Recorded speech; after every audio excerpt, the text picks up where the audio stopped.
E como a gente citou há pouco, recebendo aqui nos estúdios da CBN Cuiabá, pela segunda vez, o ex-prefeito de Cáceres, ele que comandou o município ele por 2 oportunidades, atualmente está na condição de suplente de deputado estadual, assumiu recentemente por algum tempo uma cadeira ali na Assembleia e agora trabalha uma pré-candidatura a deputado federal, Túlio Fontes, do PSB. É um prazer recebê-lo novamente aqui na rádio. Bom dia, Camila, bom dia ao nosso amigo Pedro, bom dia a todos que fazem parte da CBN, esta importante emissora de rádio que nós temos aqui na nossa capital, Cuiabá. Bom dia, seja bem-vindo, né, Panoc, mais uma vez. E o Fabrício da Flanáticos, ele tá falando aqui, deputado, Túlio Fontes flamenguista, é verdade? Tá certa a informação dele? Eu acho que no fundo todo mundo nasce flamenguista. Não sei. Vou ser bem sincero. Tenho minhas dúvidas. Está ali torcendo o nariz, mas olha, Pedro, pensa bem, vai. Não, Camila, falando objetivamente, eu sou flamenguista, sim. Eu tive a felicidade de conhecer um grande ídolo do futebol. Aos 13 anos de idade eu conheci o Zico. E vendo aquela magia do futebol que ele jogava naquela época dele, eu não poderia deixar de ser flamenguista, mas meu pai já era também, né? E a gente sabe como é que é pai e filho. Cresceu, né? O amor cresceu por ali. Exatamente, é isso aí. Então, deputado, queria, né, começar essa nossa conversa de hoje pela manhã, que o senhor nos contasse um pouquinho, compartilhasse com nossos ouvintes a decisão do senhor hoje pela pré-candidatura a deputado federal, o que levou, o que o motivou a encarar essa pré-candidatura, né, nesse momento. Estamos aí a menos de 100 dias do período eleitoral. Como é que está essa escolha e esse processo todo? Bom, antes de mais nada, eu falei há pouco do meu pai em relação a brincando aqui sobre futebol, né? Aliás, ontem nós tivemos uma grande alegria, você mencionou aqui o 7-1. O 7-1, parecia a Alemanha, né? É verdade, mas assim, objetivamente, eu falei de meu pai e volto a falar dele de novo. Ele me ensinou desde criança que se as pessoas de bem, Camila, não abraçam a causa pública, o espaço não fica vazio e o espaço pode ser preenchido por aqueles nem sempre bem intencionados, né? Então, é necessário sim que as pessoas de bem abracem a causa pública. Graças a Deus, ao longo da minha vida, eu sou advogado por formação, tenho pós-graduação na área de direito civil, processual civil, e sempre procurei pautar pela legalidade, pelos bons princípios, trabalhar da melhor forma possível, né? Erros e acertos nós temos como seres humanos, perfeito só Deus. Mas, de qualquer maneira, eu não tenho dúvida de que existe sim uma imperiosa, eu diria, necessidade das pessoas de bem abraçarem a causa pública. E nesse sentido, eu acho que eu posso contribuir. Já contribuí no passado como deputado, como prefeito da minha cidade natal, Cáceres, por 2 vezes. Modéstia à parte, fui bem ao longo dos meus mandatos, tive as minhas contas aprovadas, sempre procurei fazer o que é certo, né? Repito, com erros e acertos próprios de cada ser humano, de todo ser humano, e eu tenho certeza que agora, abraçando essa pré-candidatura de deputado federal, eu posso... Eu quero, na verdade, chegar lá para fazer a diferença, né? A questão de ser pré-candidato a deputado federal é uma disposição, é colocar o meu nome à apreciação da população de Mato Grosso, para que a gente possa chegar lá e fazer a diferença. O que eu falo em fazer a diferença? A gente vê muito chegar ano eleitoral e aparecerem certos parlamentares com promessas e mais promessas próprias de momento de eleição. Eu acho que quem detém mandato eletivo, ou seja, 4 anos de mandato como deputado estadual ou federal mesmo no caso, e qualquer cargo público, tem que trabalhar os 4 anos. Tem que mostrar serviço os 4 anos. Para isso foi eleito, aliás. Eu já apoiei muita gente no passado e que, lamentavelmente, não correspondeu às minhas expectativas. Você também, Camila, você também, Pedro, tenho certeza. E nós precisamos mudar essa realidade. Eu tenho certeza que uma pessoa com bons propósitos, com firmeza no que vai fazer, com um pouco de conhecimento de causa que tem que ter, que não adianta muito, a gente escuta muito falar assim, tem que entrar o novo, tem que entrar o novo. Peraí, o novo é bem-vindo sim. As mudanças na política são importantes, são imprescindíveis. Mas para se habilitar, em que pese que há possibilidade legal a determinados cargos, é lógico que um pouco de experiência conta. Conta e muito. Porque chegar lá para aprender a fazer, de repente está acabando o mandato os 4 anos. Né? Eu não quero chegar, se assim for possível, né? A condição de lá na frente, vamos dizer que lá na frente dê tudo certo e eu chegue a Brasília, né? Hoje na condição de pré-candidato a deputado federal, repito. Eu não quero chegar lá para ser conhecido como deputado de baixo clero. Não, de forma alguma. Repito que eu quero chegar lá para fazer a diferença. Para mostrar trabalho os 4 anos. E trabalho que realmente traga resultado na ponta. Agora, deputado, se me permite, essa pré-candidatura do senhor tem ali vem, né, na verdade, depois de pouco tempo de mudança partidária. Você estava até então no PV, né? Agora o senhor migrou para o PSB. Gostaria de saber do senhor quais as razões que levou o senhor mudar de sigla tão próximo também das eleições. Bom, antes de mais nada, quando você faz política, Pedro, você faz política pensando em um conjunto, em um grupo de pessoas, e esse grupo de pessoas tem que ter o mesmo alinhamento, o mesmo pensamento, buscar, enfim, atingir as metas. Lógico que nem todas as impressões digitais, ninguém tem impressão digital igual, né? Há pensamentos diferentes, fazem parte da democracia e até mesmo dentro de um grupo político, de um partido político.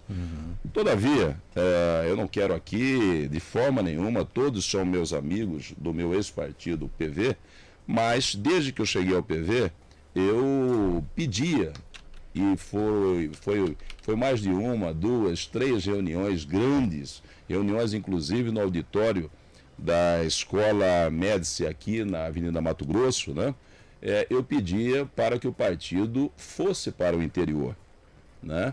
Porque eu acho fundamental as autoridades, as lideranças partidárias abrirem uma conversa direta com a ponta, né? Ou seja, com aquele vereador, com aquela liderança que está lá na sua casa, por exemplo, lá em Comodoro, ou mesmo lá em Campos de Julho, ou em Cáceres, ou em diversas outras cidades do Araguaia, do Médio Norte.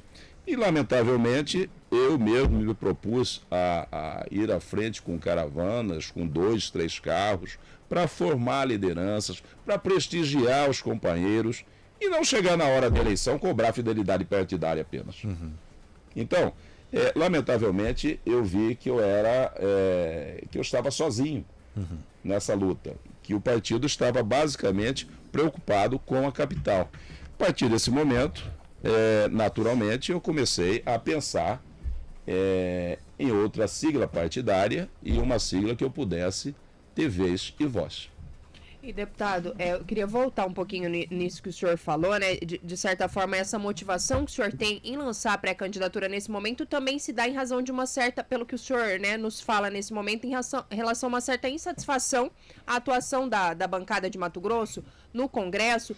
Que avaliação que o senhor tem, quando o senhor fala assim, não quero ser conhecido como deputado de baixo clero, é uma insatisfação ou até uma crítica aos atuais deputados? Como é que o senhor vê nesse momento a atuação dos deputados, principalmente os federais, que é o cargo que o senhor tenta nesse momento?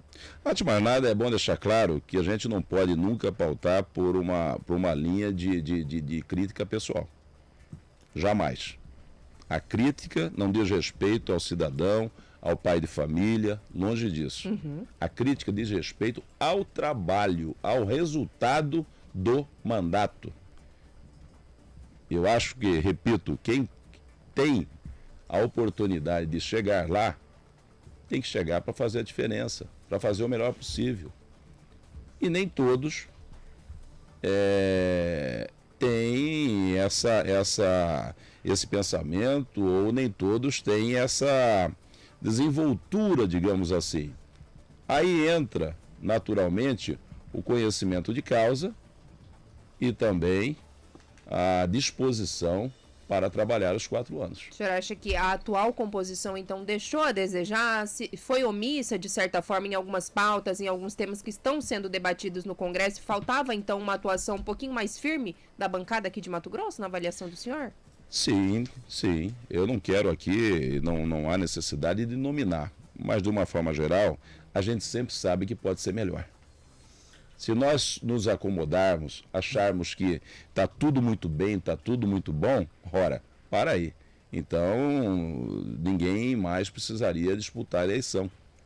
Então, eu acho que é importante, sim, uma eleição para que as pessoas possam decidir os seus representantes, né? Eu sou pela democracia, eu acho que, aliás, eu fiz parte das marchas da Direta Já, porque eu estudei escolas públicas e privadas e fiz faculdade fora, né, de Mato Grosso. Na época, eu sou natural de Cáceres, não havia ainda o NEMAT, por isso mesmo eu saí para estudar fora, no Rio de Janeiro especificamente. E tive a felicidade de fazer uma boa faculdade. E naquele período, nos anos 80 ainda, né, participei atuante, de uma forma muito atuante, o DCE era muito forte na própria faculdade, né? E nós todos rumamos da Gávea, onde fica a PUC, a Pontifícia Universidade Católica do Rio, até a Candelária para o grande comício da Direta Já. Então, a liberdade de imprensa que nós temos hoje, falando aqui diretamente para você, Camila, para Pedro, as liberdades individuais que nós temos, a Constituição que nós temos, tudo isso naturalmente veio ao período pós-arbítrio. E nós sabemos que essa luta toda é mais do que fundamental, ela é necessária para que a gente possa ter um país melhor. A democracia, de todos os tipos de governos que existem, todos nós sabemos que ela é o principal meio de governo, né? É o principal, é o salutar, é o que eu vejo como correto. O que vem mais ao encontro aos anseios da nossa população. Eu sou radicalmente contra regimes ditatoriais. Agora, deputado, falando um pouco mais da questão ali da questão política mesmo, dos desafios que se avizinham, né, efetivamente no sentido de pedir voto, da disputa diretamente, né, pelo voto. A gente sabe que tem se comentado que o senhor deve ser um dos principais oponentes do atual deputado federal, doutor Leonardo, que busca a reeleição. O senhor acredita que ele sai em vantagem, né, por ser atualmente deputado federal, está no mandato? Eu não diria que ele sai em vantagem, não. O fato de estar deputado federal dá uma condição à pessoa trabalhar e mostrar serviço. Né? Eu tenho um bom relacionamento com o doutor Leonardo, considero até um amigo. A questão de 60 dias atrás, aproximadamente, ele esteve na minha casa, almoçando comigo, e na oportunidade nós trocamos muitas ideias a respeito do pleito desse ano. Porque, na minha opinião, ele poderia ter tido um mandato com mais resultado para Cáceres, para toda a região oeste e para Mato Grosso. Não sei por que ele não teve esse alcance, esse resultado, né? Ele não conseguiu obter êxito, na minha opinião, né? Eu acho que a atuação dele foi tímida, mas quero aqui lembrar que em 2014, quando ele começou a vida pública, eu o apoiei. Em 2018, quando ele saiu candidato de novo, também eu o apoiei. Então, eu não tenho nenhuma dificuldade de falar que eu considero uma pessoa próxima, é uma pessoa que eu tenho um bom relacionamento, mas não posso concordar com a atuação. Perfeito, 8h29. A gente está conversando nessa manhã com o ex-prefeito de Cáceres e pré-candidato a deputado federal, Túlio Fontes, ele que fez uma mudança e recentemente saindo do PV, aliás, para o PSB, e agora trabalha essa pré-candidatura, sobretudo ali na região oeste do estado, em Cáceres. A gente precisa fazer uma pausa, deputado, para acompanhar o repórter CBN, acompanhar as informações da rede e rapidinho a gente está de volta. Camila, se me permite, eu quero só dizer o seguinte. Nasci em Cáceres, sou um representante da região oeste do estado de Mato Grosso, mas naturalmente na condição de pré-candidato a deputado federal, eu quero trabalhar por todo o Mato Grosso. É bom deixar claro. Aqui a gente está conversando com o pré-candidato a deputado federal, Túlio Fontes, ele que é lá da região de Cáceres, mas antes de acompanharmos aí o repórter, falou que sendo eleito quer trabalhar não só pela região, mas por todo o estado aqui de Mato Grosso. Deputado, queria só voltar um pouquinho ali num questionamento até que o Panoc lhe fez em relação, né, a gente sabe ali que na região oeste, principalmente, tem esse duelo, vamos dizer aí, eleitoral entre o senhor e o atual deputado federal, doutor Leonardo, e ainda falando sobre essas questões, né, de construção de candidatura, enfim, em relação, o senhor fez também no primeiro bloco algumas críticas, de certa forma, em relação à atuação da Câmara Federal aqui de Mato Grosso, e pensando um pouquinho no arranjo, no cenário eleitoral, nas mudanças partidárias que a gente teve, e até nas novas regras partidárias, deputado, o senhor acredita que a gente tem uma chance de renovação na Câmara muito grande? Temos ali 8 nomes, o senhor arriscaria quantos dos que estão lá não devem retornar? Qual a avaliação que o senhor faz, ou a projeção para esse pleito aí de outubro desse ano? Bom, eu acho que cada eleição ela tem suas peculiaridades, né? E às vezes a resposta das urnas são surpreendentes, né? Existem eleições que nós temos mais alterações e outras nem tanto. É natural que todos que estejam no exercício do seu mandato, eles tenham uma força a mais. Por que isso? Porque eles têm mais visibilidade, eles têm mais, na própria mídia, né? Eles são mais convidados a ter a oportunidade que eu estou tendo hoje aqui na CBN,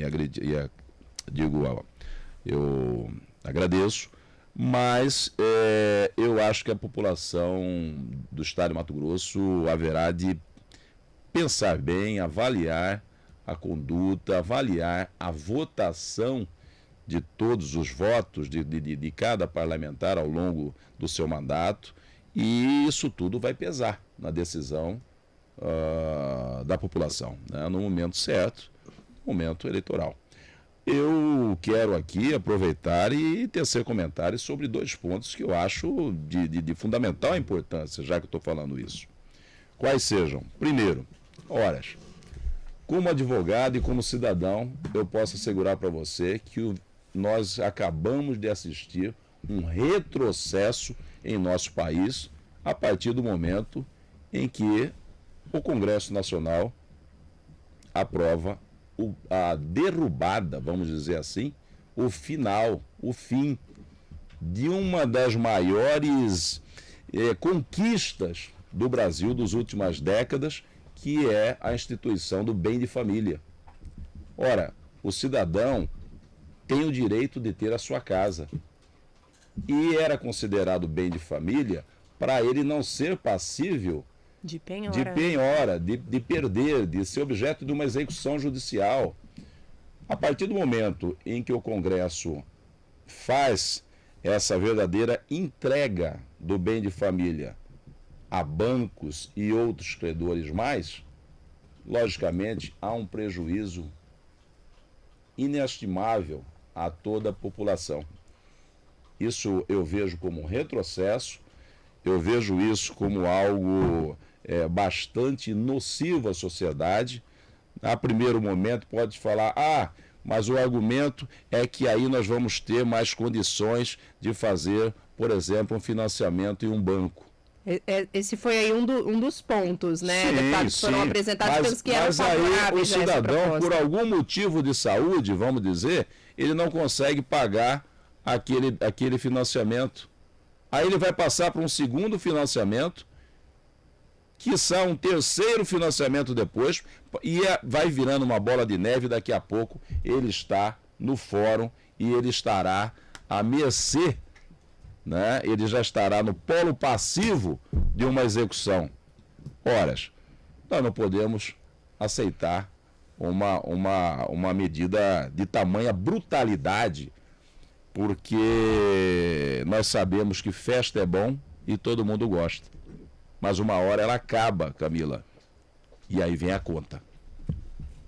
Então, o que parece ser bom às vezes, nem sempre é.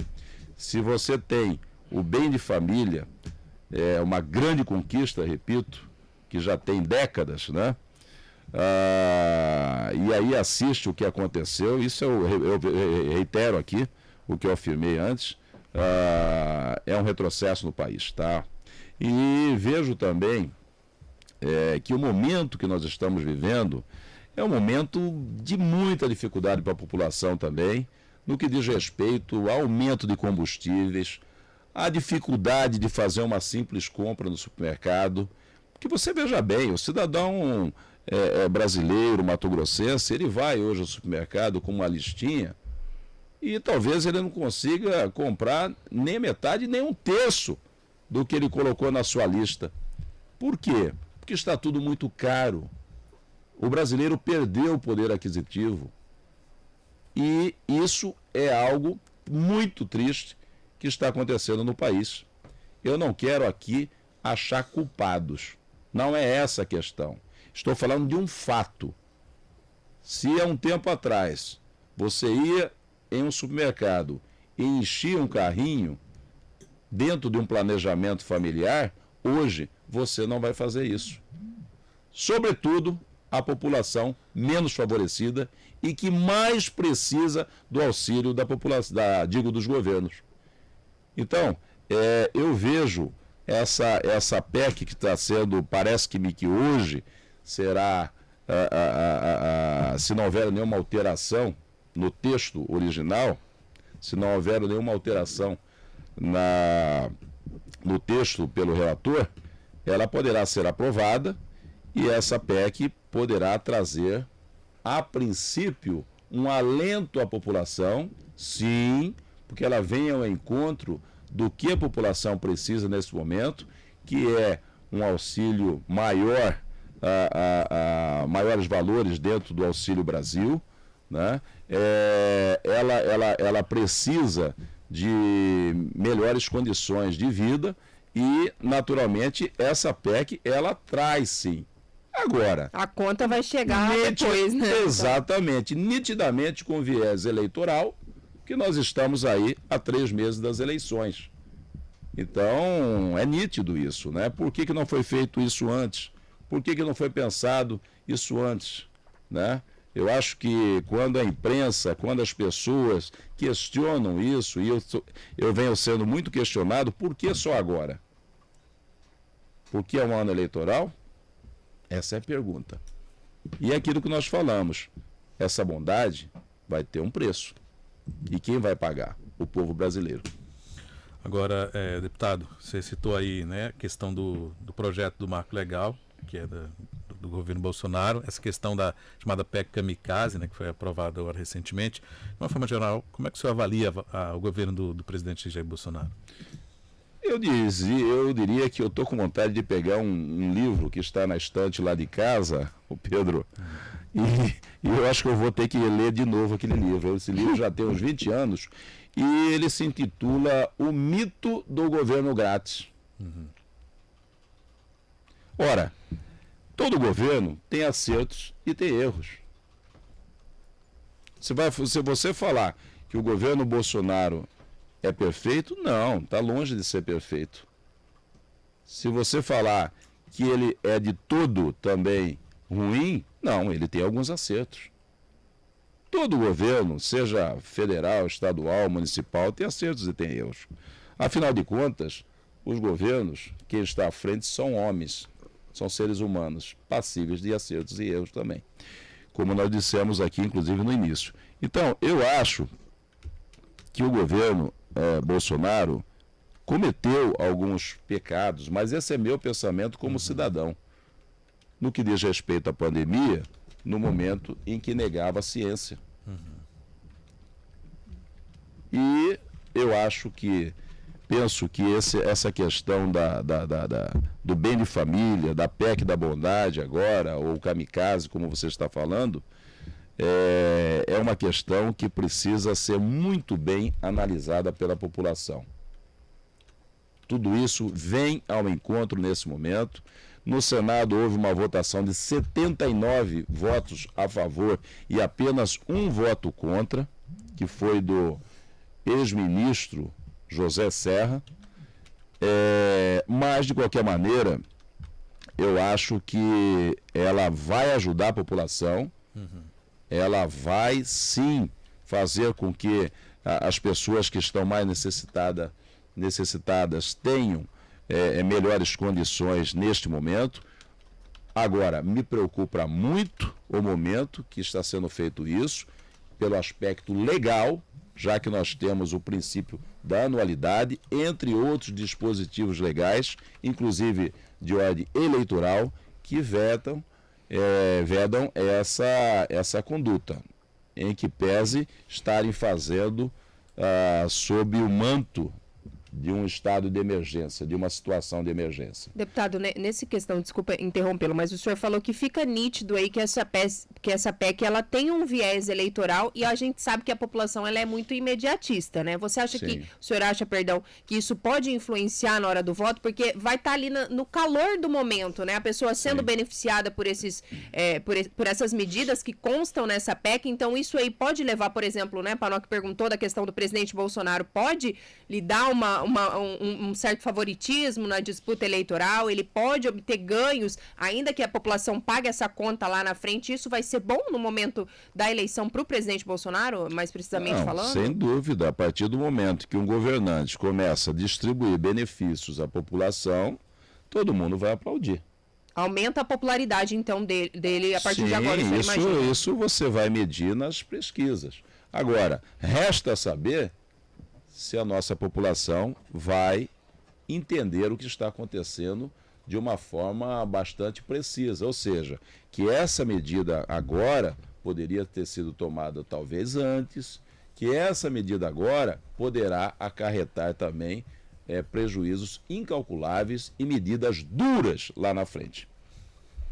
8h46, a gente está conversando nessa manhã com o ex-prefeito de Cáceres, Túlio Fontes, ele que nesse momento trabalha aí, né, Panoc, uma pré-candidatura a deputado federal.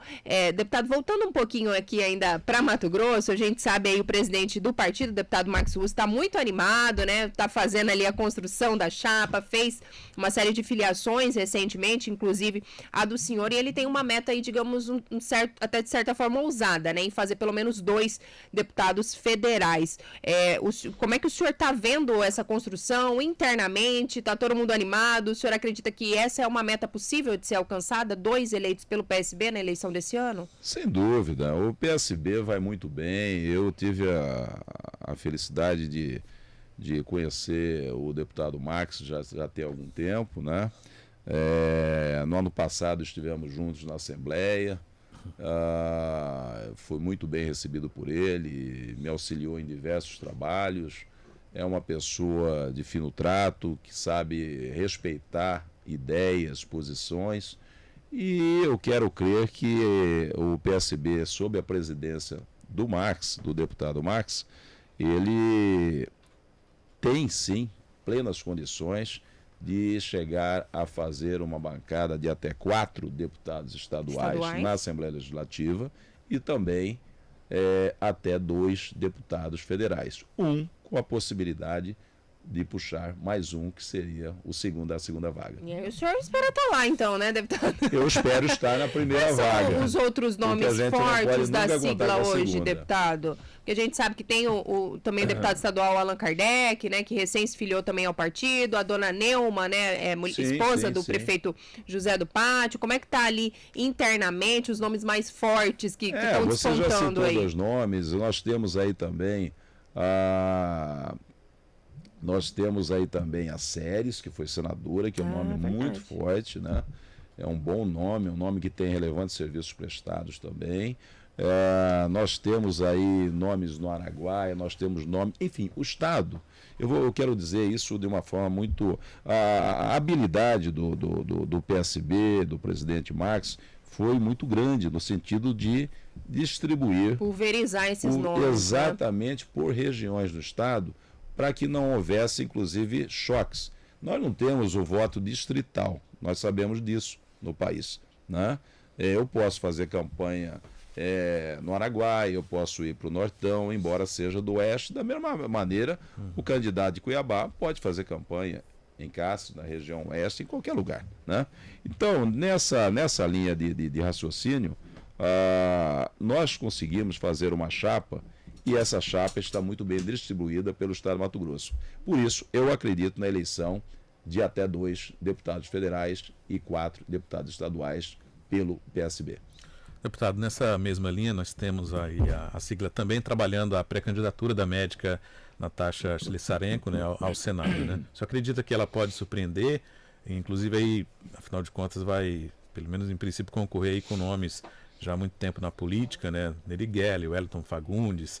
Qual a expectativa do grupo em relação ao nome da médica? Olha, eu vou te falar uma coisa aqui. A Natasha, eu conheço desde a doutora Natasha, melhor dizendo, que é amiga, eu conheço desde os anos 80. É uma pessoa de fino trato, uma pessoa competente, já tem relevantes serviços prestados na iniciativa privada e, via de consequência, à população do estado de Mato Grosso.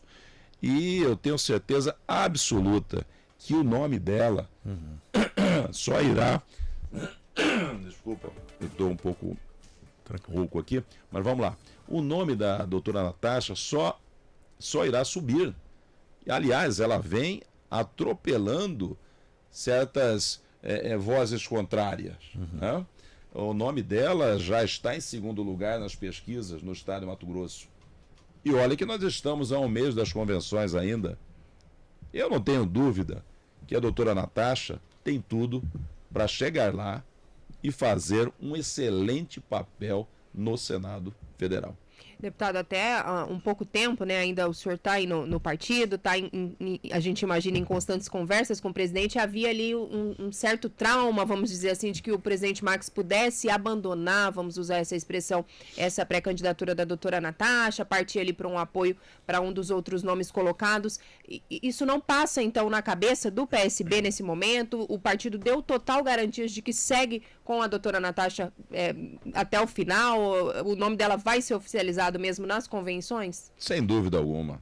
A doutora Natasha é um grande nome, repito, é um nome, é uma mulher, uma guerreira, uma pessoa que está com muita vontade, muita disposição de abraçar a causa pública, né? Ela, graças a Deus, tem a vida dela particular estabilizada e isso lhe dá a condição para que ela possa ficar à vontade e buscar ajudar ao próximo através de um mandato eletivo. Então, ela colocou o nome à disposição, é para fazer a diferença também, para chegar lá e fazer a diferença. Eu acredito muito, né, na doutora Natasha e no seu êxito no futuro próximo, no momento certo. Agora, deputado, gostaria de saber também a sua opinião.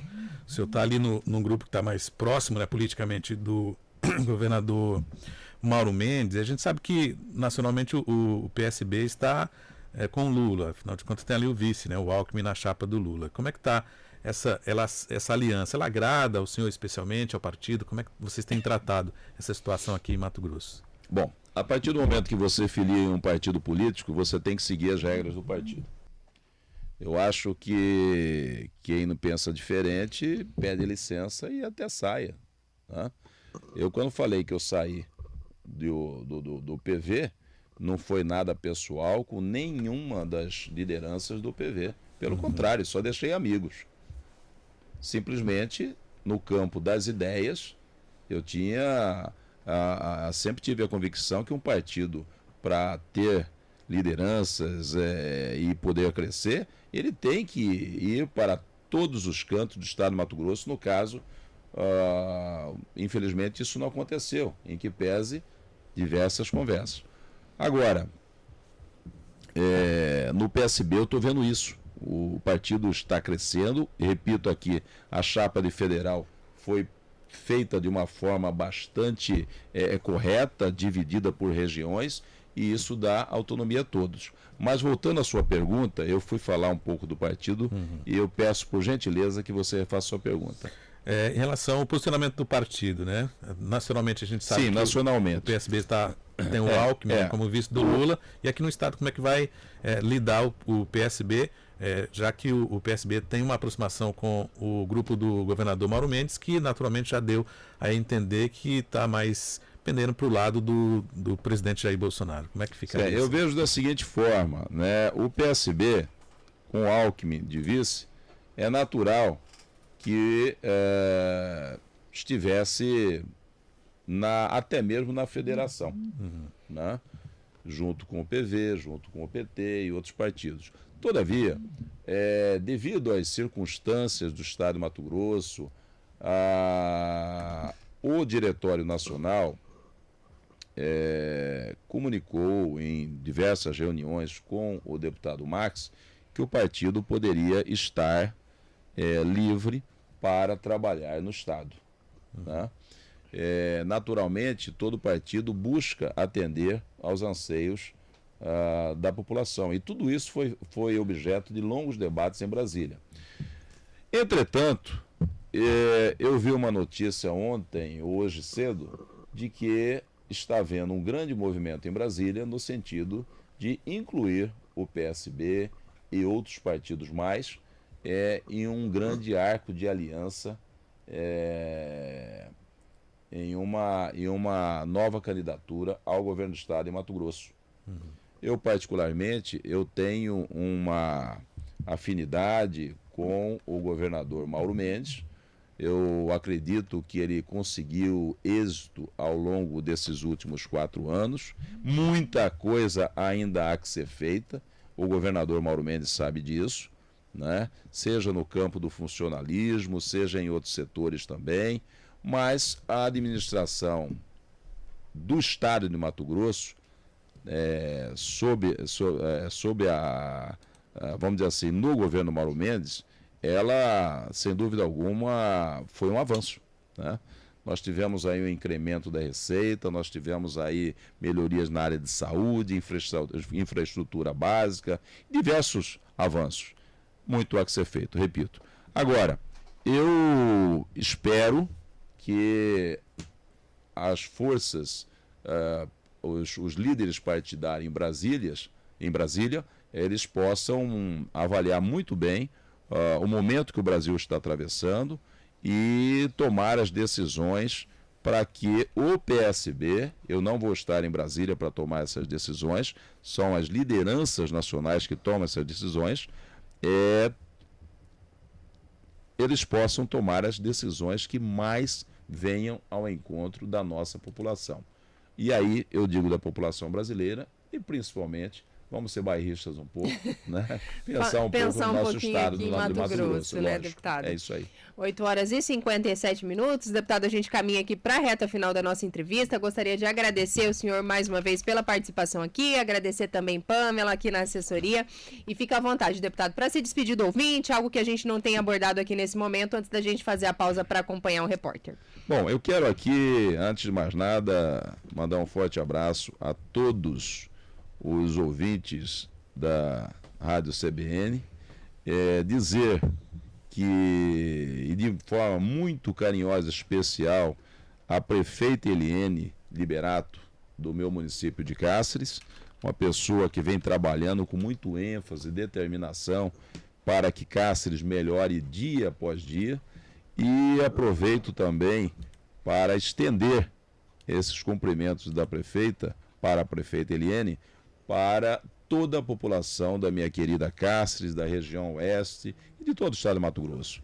Naturalmente, a minha pré-candidatura a deputado federal, ela visa auxiliar a melhorar a vida das pessoas, a qualidade de vida das pessoas. Eu quero ser aquele parlamentar que esteja presente em todos os momentos possíveis, junto à população, Eu quero ser aquele parlamentar que chegue lá e realmente, como eu disse de início, faça a diferença, possa fazer um trabalho nos 4 anos e um trabalho de resultado na ponta nos 4 anos, né? Porque chegar apenas ao final de um mandato para ir lá, prometer, vender, como se diz, terreno no céu, não adianta, né?